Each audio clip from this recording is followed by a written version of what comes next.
BJP కూటమికి వ్యతిరేకంగా ఉన్న వారిని ఏరి మరీ గంపగుట్టుగా తొలగించారని మేము ప్రకటించదలుచుకున్నాం.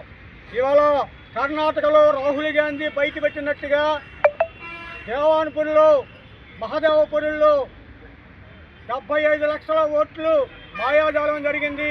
ఒకే నియోజకవర్గంలో 1,75,000 ఓట్లు తప్పుడు పద్ధతుల్లో ఒకే ఇంటి పేరుతో వేలాది ఒకే ఇంటి నంబర్తో వేలాది ఓట్లు రిజిస్ట్రేషన్ చేసుకున్నారు.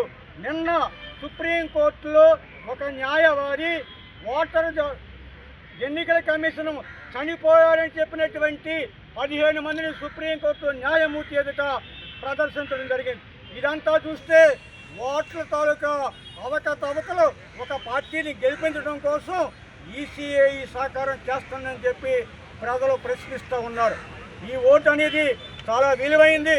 డాక్టర్ బాబాసాహెబ్ అంబేద్కర్ ఇచ్చినటువంటి ఈ రాజ్యాంగంలో ఆర్టికల్ 326 ప్రకారం ఆర్టికల్ 326 స్పష్టంగా చెబుతుంది ఈ దేశంలో ఎవరికి ఓటు అర్హత ఉంది అనేది.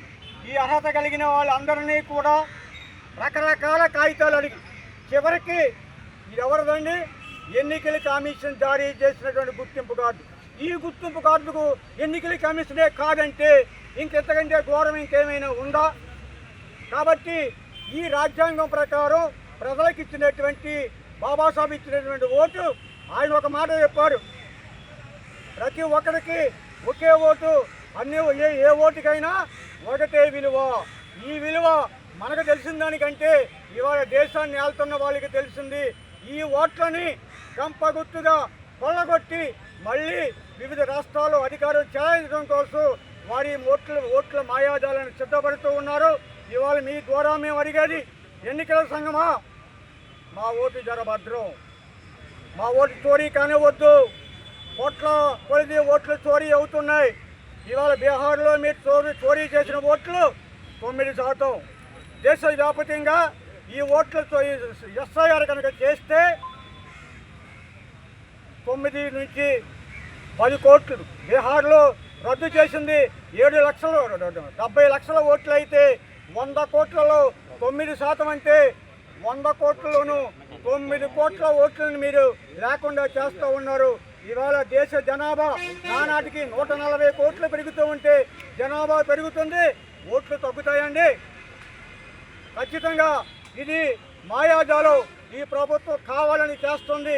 ఇవాళ విధ్వంసం వేదిక తరఫున ఇక్కడ ఈ ధర్నాలో నవయాన బహుజన సమాజం, ఉత్తరాంధ్ర రాజ్యాంగ హక్కుల సమితి లేదా లాయర్ల సంఘము, భీమసేన వారు, ఈ సంఘాలన్నీ కలిసి ఇవాళ మీ ముందుకు వచ్చాము. ఈ ఓటు చోరీని ఆపండి, మా ఓటుని కాపాడండి. ఎన్నికల సంఘమా, రాజ్యాంగం నీకు ఇచ్చినటువంటి సర్వసత్తాక స్వతంత్రతను మీరు కోల్పోవద్దు. మీరెవరి ప్రభావానికి లోనయ్యి లొంగిపోయి నిజమైన ఓటర్లను తీయొద్దు.